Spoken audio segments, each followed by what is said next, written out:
Bonjour Bertrand. Salut Xavier, comment vas-tu?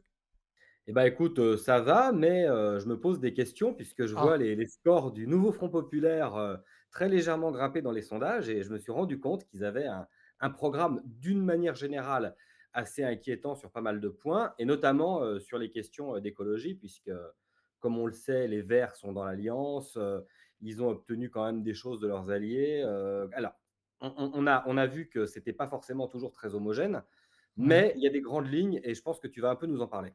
oui.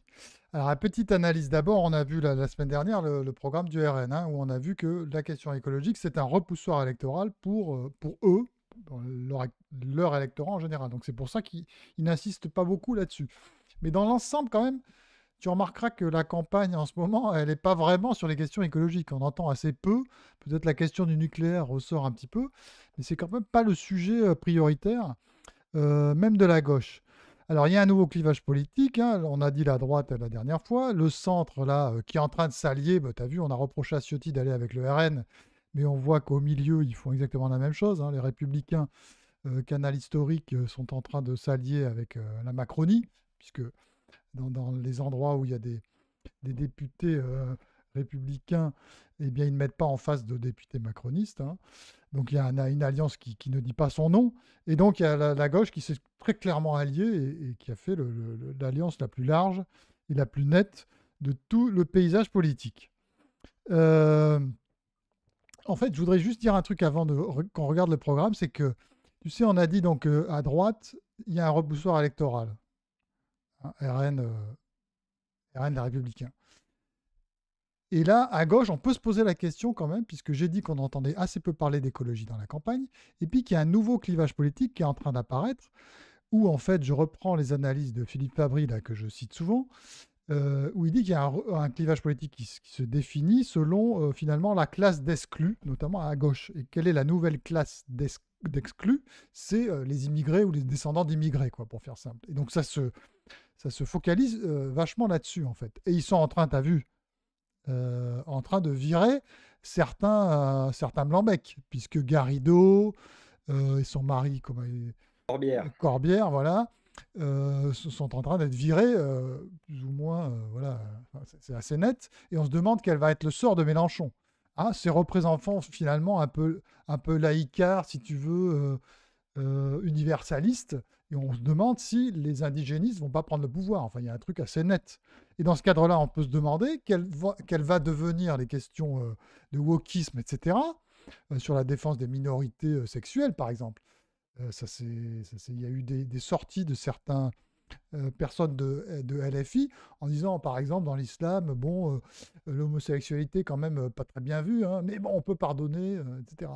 Et donc, ça, c'est des députés ou des candidats. Voilà. Donc, on peut se demander les thèmes de cette gauche-là, s'ils vont rester longtemps dans le nouveau clivage politique des nouveaux exclus qui sont des immigrés et qui n'en ont rien à faire, en fait, des questions de minorité de genre, par exemple. Et puis en plus, c'est pas très compatible avec, euh, puisque souvent il y a des nouveaux venus qui sont pas du tout dans le même trip, quoi. Et donc, pourquoi je dis ça? Parce qu'il y a aussi la question écologique. Il y a les Verts, dans le programme, on va le voir, la question écologique est vachement marquée encore, mais on peut se demander si cette part écologique va pas disparaître petit à petit, quoi, au profit de, voilà, voilà, ce que va venir le nouveau clivage. Quelque chose, encore une fois, sur la nouvelle classe d'exclus, qui est les immigrés ou les descendants d'immigrés, finalement. Sans Et je compter pense. Bertrand, que cette nouvelle classe d'exclus, qui constitue quand même un gros réservoir électoral pour la France insoumise, Oui, pourrait bien s'accélérer puisque dans leur programme sur l'immigration, ils prévoient notamment d'accueillir quasi inconditionnellement les réfugiés climatiques. oui, absolument. Ça, Donc c'est ils font assez le lien entre les fascinant. 2. Oui, ça fait partie du programme, tu as raison. Ce que je me pose en fait, comme c'est une nouvelle classe d'exclus, en fait, à un moment donné, ils vont s'intégrer, disons, et devenir peut-être faire partie de l'élite. Mais comment ils peuvent, si tu veux, dans leur position, favoriser finalement une nouvelle immigration qui va finalement faire de nouveaux exclus et qui va progressivement exclure les anciens, si tu veux, les exclus. Donc à un moment donné, s'ils étaient un peu cohérents sur cette question-là, c'est ça que j'arrive pas à comprendre d'ailleurs dans l'analyse de Fabrice, c'est comment, oui, oui, comment ils peuvent être favorables à une nouvelle immigration qui va les pousser vers, qui va les faire devenir eux-mêmes des privilégiés à un moment donné, quoi. Donc s'ils veulent rester s'ils veulent rester des exclus, il faut pas de nouvelle immigration d'une certaine manière. Et ça, j'arrive pas bien à saisir leur position là-dessus. Mais bon, c'est pas vraiment notre sujet. Notre sujet, c'est quand même l'écologie. On peut se demander ce qu'elle va devenir dans cette nouvelle gauche, quoi, si elle va pas progressivement disparaître. Bon, bref, ce n'est pas le cas aujourd'hui.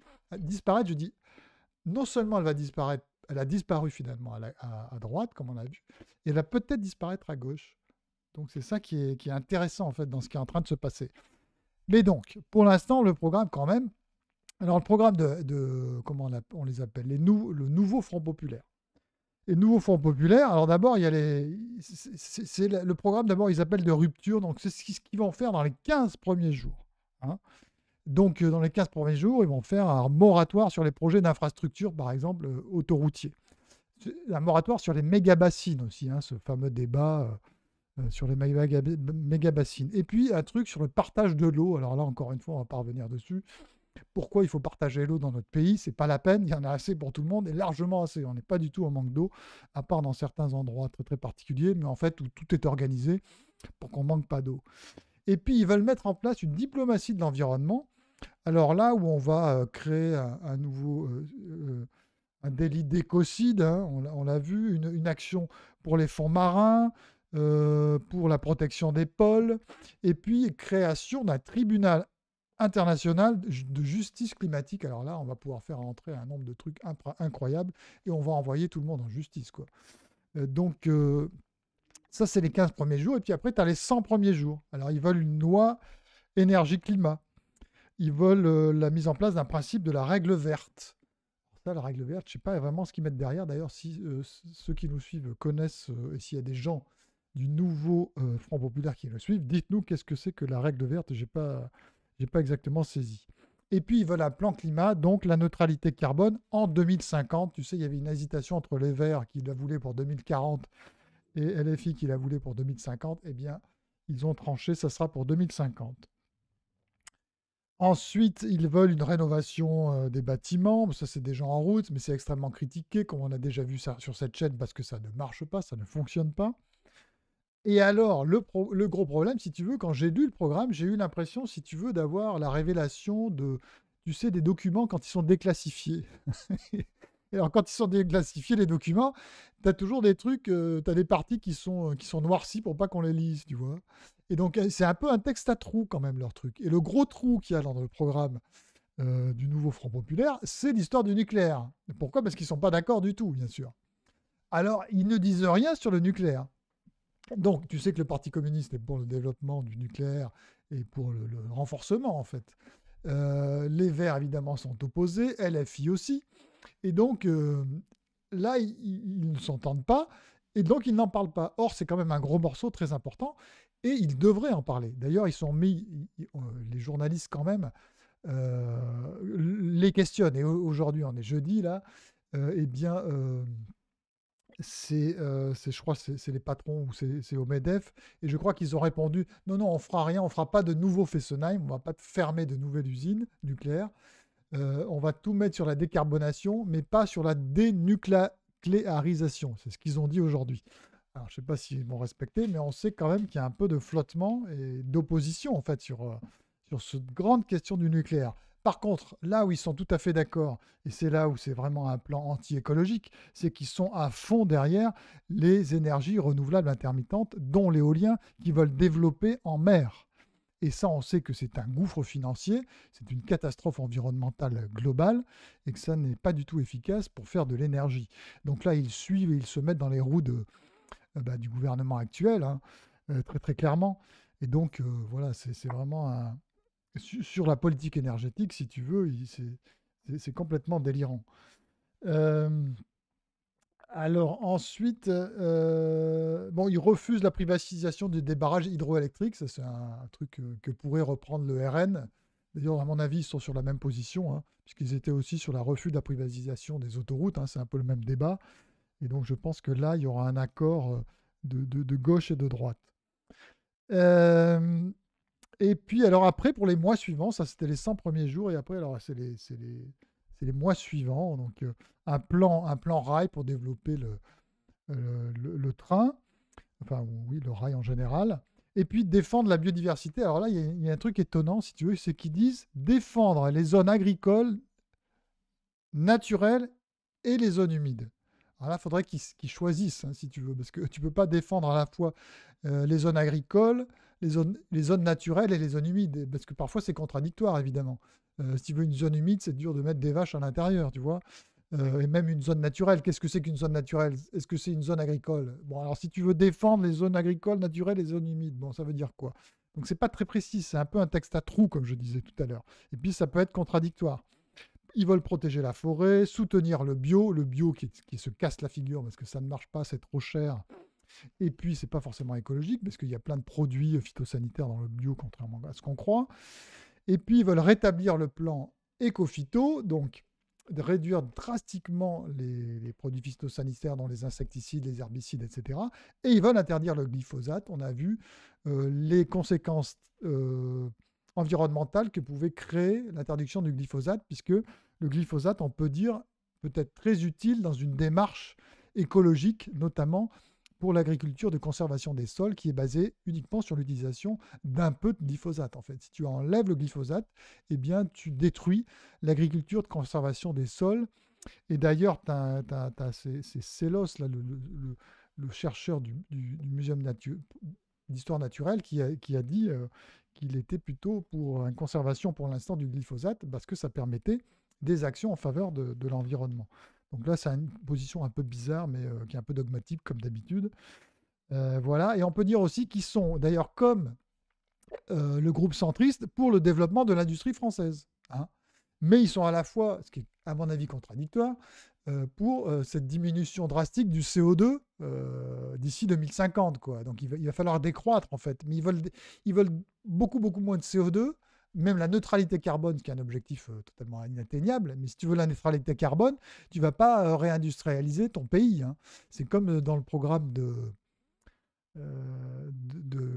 d'Attal et de Renaissance. Là, c'est je veux faire 400 usines, mais je veux réduire de 20% les rejets de CO2 d'ici 2030, je crois, donc dans 7 ans. Donc si tu veux faire 400 usines en 2030 et en même temps réduire de 20%, ce qui correspond à chaque année une crise Covid, hein, ça me semble un peu contradictoire. Donc il y a toujours ces contradictions au cœur du système et qui va demeurer, bien sûr. Donc voilà ce qu'on pouvait dire sur, si tu veux, le programme écologique du. Donc un programme quand même très très, je dirais très très décroissant dans l'esprit, mais ça on l'avait déjà vu. Euh, et c'est là où va nous mener clairement à une augmentation des prix de l'énergie, ça c'est clair, et puis à des contraintes de plus en plus importantes sur l'agriculture et sur l'industrie. Et donc on est dans une perspective décroissante très très nette, et c'est pour ça que c'est relativement inquiétant. Bah, leur programme est quand même très très radical, hein. Quand tu le lis, c'est quand même, ils vont pas avec le dos de la cuillère. Et tu as eu raison de citer aussi les réfugiés climatiques, parce que ça, c'est aussi un truc, mais si tu veux, donc déjà, tu sais, tu as plusieurs manières d'être réfugié. Alors tu peux dire, par exemple, que tu es homosexuel, ça marche pas mal, mais tu l'es pas forcément, tu vois. C'est une tactique. Tu peux dire aussi que tu es mineur. Alors ça arrange puisque ça crée. Alors maintenant, tu vas pouvoir dire, ah oui, mais attendez, je viens d'un pays où, comme tous les pays du Sud, tu vas pouvoir les relier plus ou moins à des problèmes climatiques finalement. Et je veux dire, c'est une idée complètement, complètement délirante, quoi.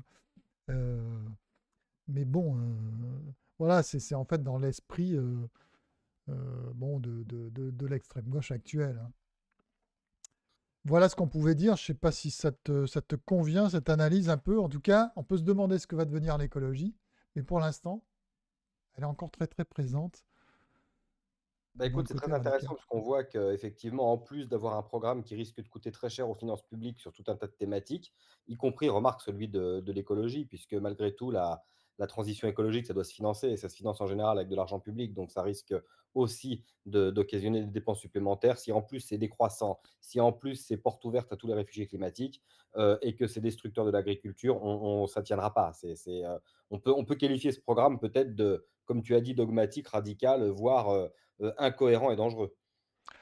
Oui, c'est ça. En même temps, il faut aussi relativiser les programmes. C'est-à-dire que les programmes ne sont jamais mis en œuvre. Parce que une fois que tu es au pouvoir, tu as la contrainte, des contraintes que tu n'as pas lorsque tu es dans un parti politique. Et donc ça, on sait bien que tout le monde met de l'eau dans son vin une fois au pouvoir. On le dit d'ailleurs pour le RN, hein, sur sa réforme des retraites, par exemple. On peut le dire aussi pour le groupe du centre.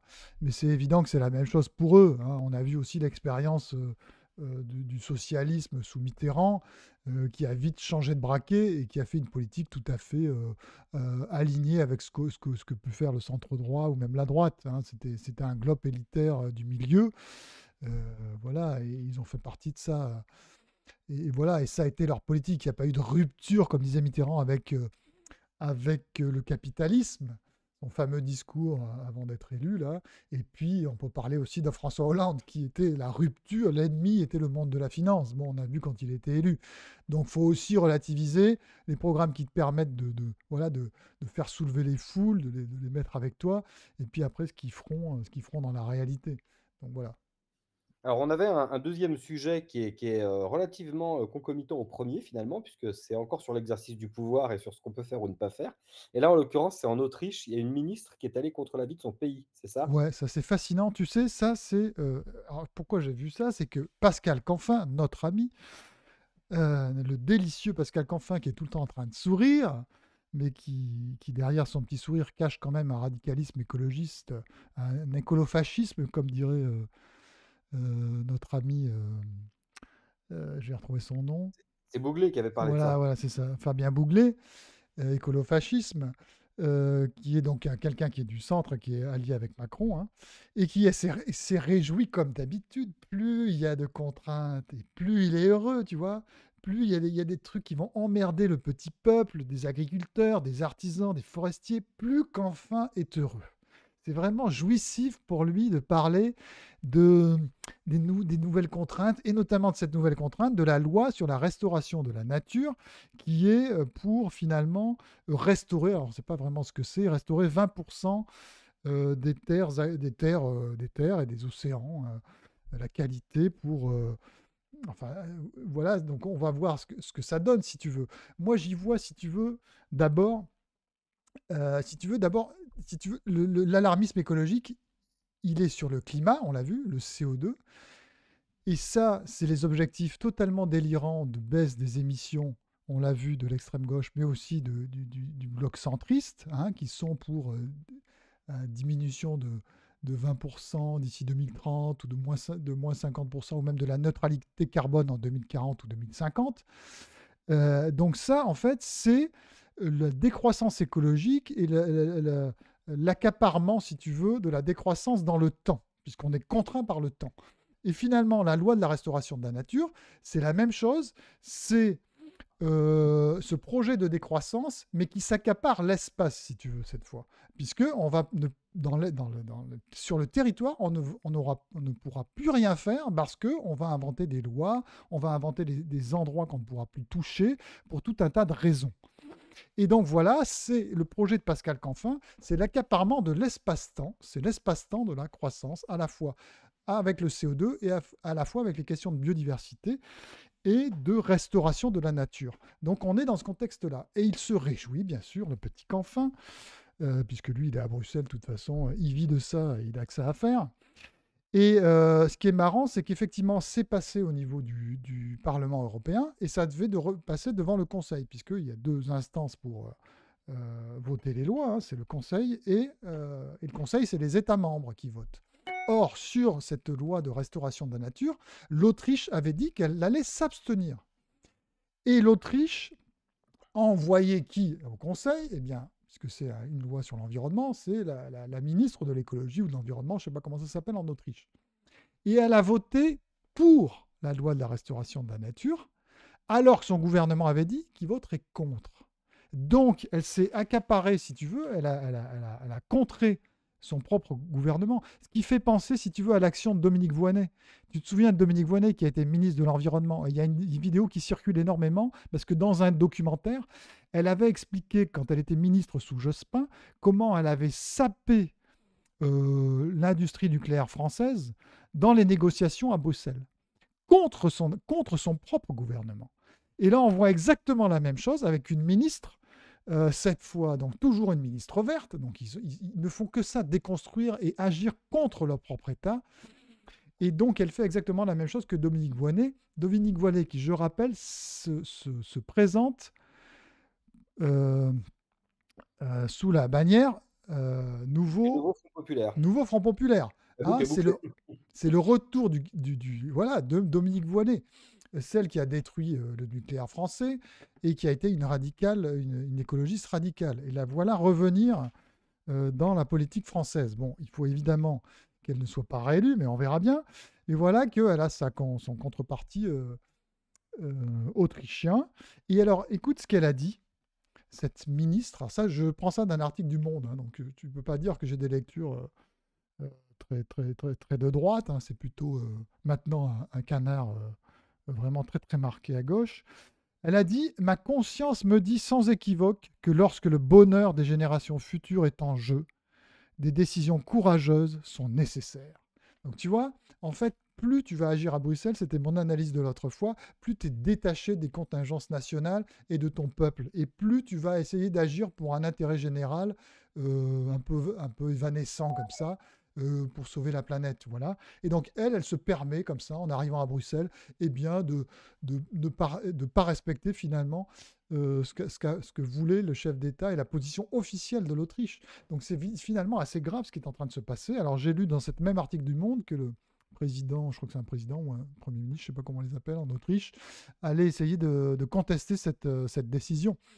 Et donc voilà ce qui se passe. Donc on a loi cette restauration de la nature qui, est, qui passe, qui met les agriculteurs en colère. On a vu Christiane Lambert tweeté là, cette semaine sur ce dramatique loi qui va être mise en place. Et donc, avec l'accaparement du temps, nous avons maintenant, avec cette loi, un accaparement de l'espace. Et donc là, vraiment, on va être corseté par eh ben, les politiques écologiques de toutes parts. On ne pourra plus rien faire. Et on devra rentrer dans notre coquille pour finalement mourir. Il n'y aura plus que ça à faire. Donc ça, c'est pas sûr du tout que ça passe. Là, je renvoie aussi, je recite Fabry, hein, voilà, qui dit il va y avoir une révolution en France, elle est en train de se passer, et que cette révolution aura lieu aussi à l'échelle européenne. Donc pour l'instant, cette écologie qui nous contraint dans le temps et dans l'espace est en train de gagner, mais c'est pas sûr que ça dure très longtemps. Parce que là, il y a des forces politiques en présence qui sont en train de travailler, si tu veux. Et ce travail va finir par aboutir et par faire capoter peut-être l'agenda écologique décroissant. C'est ce qu'on peut dire de tout ce qui se passe en ce moment.